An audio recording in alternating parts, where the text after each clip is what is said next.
Hello అండి, welcome back to daily treats. ఈరోజు recipe చాలా టేస్టీగా హెల్తీగా ఉండే తోటకూర ఫ్రై ఎలా చేయాలో చూసేద్దాం.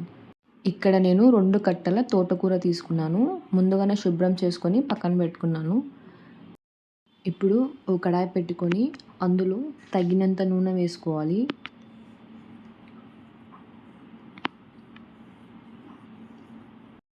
ఆయిల్ హీట్ అయ్యాక అందులోకి ఆవాలు, జీలకర్ర, శనగపప్పు వేసుకొని వేయించుకోవాలి.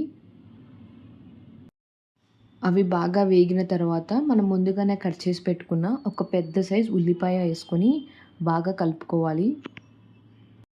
ఉల్లిపాయని 2 నిమిషాలు ఆయిల్లో మగ్గించుకున్న తర్వాత మనం ముందుగానే శుభ్రం చేసి పెట్టుకున్న తోటకూరను వేసుకొని ఒకసారి అంతా బాగా కలుపుకోవాలి.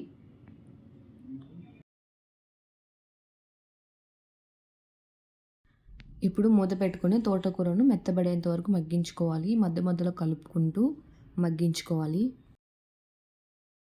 తోటకూర మగ్గేలోపు మనం వెల్లుల్లి కారం మిక్సీ పట్టుకుందాం. ఇప్పుడు ఒక మిక్సీ జార్ తీసుకొని అందులోకి 7-8 వెల్లుల్లి రవ్వలు, 8-9 ఎండుమిర్చి వేసుకొని 1 స్పూన్ సాల్ట్ వేసుకొని మిక్సీ పట్టుకోవాలి. ఇప్పుడు మూత తీసుకుందాం. ఇక్కడ నాకు ఆకుకూర అంతా బాగా మగ్గిపోయిందండి. అందులోకి 1 స్పూన్ పసుపు వేసుకొని ఒకసారి అంతా బాగా కలుపుకోవాలి. ఇప్పుడు మనం ముందుగానే మిక్సీ పట్టి పెట్టుకున్న వెల్లుల్లి కారం వేసుకొని అంతా బాగా కలిసేలాగా కలుపుకోవాలి.